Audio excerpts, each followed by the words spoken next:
ఈ కార్యక్రమాన్ని చేసిన పెద్దలు అనపర్తి నియోజకవర్గ అబ్జర్వర్ ఆకుల రామకృష్ణ గారికి, అలాగే వేదిక మీద ఉన్న జిల్లా ప్రధాన కార్యదర్శి ఆలగోవింద్ గారికి, అదేవిధంగా ఏఎంసీ చైర్మన్ ఇత్తు సూర్యకుమారి గారికి, వేదిక మీద ఉన్న నలుగురు మండల పార్టీ ప్రెసిడెంట్కి అందరికీ, వేదిక ముందున్న తెలుగుదేశం పార్టీ కుటుంబ సభ్యులందరికీ కూడా పేరు పేరున నమస్కారాలు తెలియజేసుకుంటున్నాను.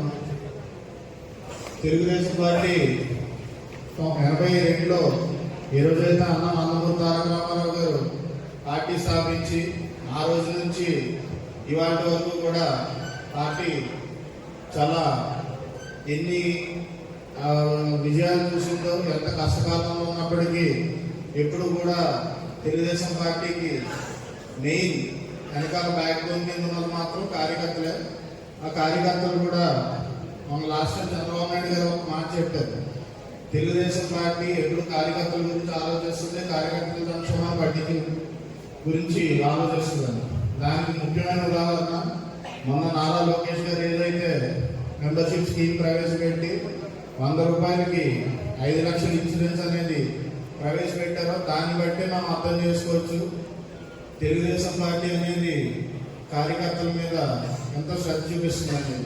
అదేవిధంగా మా నియోజకవర్గానికి వచ్చేటప్పటికి 83 నుంచి కూడా నల్లబెల్లి మూలారెడ్డి గారు ఇక్కడ ఏ విధంగా అయితే కార్యకర్తలకు వెన్నుదన్నుగా ఉన్నారో, దాని తర్వాత 2014 నుంచి 2012 నుంచి ఏ విధంగా అయితే నాన్నగారిని అందరికీ తోడుగా ఉన్నారో, అలాగే కొన్ని పరిస్థితుల వల్ల నాన్నగారు కండువా మార్చుకోవాల్సి వచ్చింది.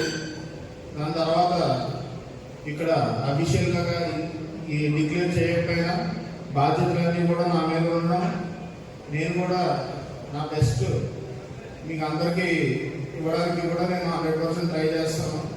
తెలుగుదేశం పార్టీ కార్యకర్తలకి ఎప్పుడు ఏ ఇబ్బంది వచ్చినా, ఎప్పుడు ఏ సమస్యలు ఉన్నా, మీకు ఎలా కష్టం వచ్చిందని తెలిస్తే మాత్రం మీ అందరి వెనకాల నేను ఉంటానని, మీ అందరికీ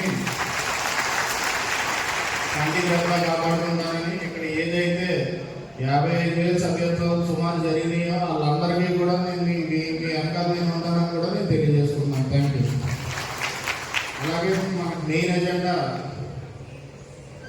ఏదైతే బూత్, క్లస్టర్, మండలం, గ్రామ శాఖలు ఇవన్నీ కూడా ఇవాళ ప్రమాణ స్వీకారం చేస్తున్నాము.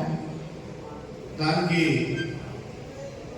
ఎలక్ట్ అయిన వాళ్ళందరికీ కూడా ధన్యవాదాలు, శుభాకాంక్షలు తెలియజేసుకుంటూ, అదేవిధంగా మనకు ఏదైతే ఎన్డీఏ కూటమిలో కలిసి ఉన్నామో, నిన్న పెదపూడి మండలం కార్యకర్తల మీటింగ్ జరిగినప్పుడు కూడా చిన్న చిన్న ఇబ్బందులు ఉన్నాయి అని చెప్పి జనసేన నాయకులు చెప్పడం, అవన్నీ కూడా నాన్నగారు ఒక కమిటీ వేసి వాళ్ళందరినీ సాల్వ్ చేయడం.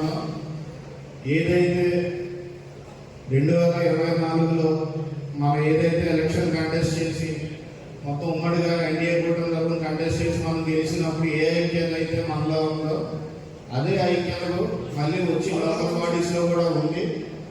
మనందరం కూడా మ్యాక్సిమం లోకల్ బాడీస్ అన్నీ కూడా మనం గెలిపించుకోవాలి. మళ్ళీ నిన్న పెదపూడి మండల కార్యక్రమంలో తెలిసింది ఏంటంటే మా కబుర్లు సరిగ్గా అందట్లేదు, అందుకని మేము మీటింగ్స్కి అటెండ్ అవ్వలేకపోతున్నామని చెప్పారు.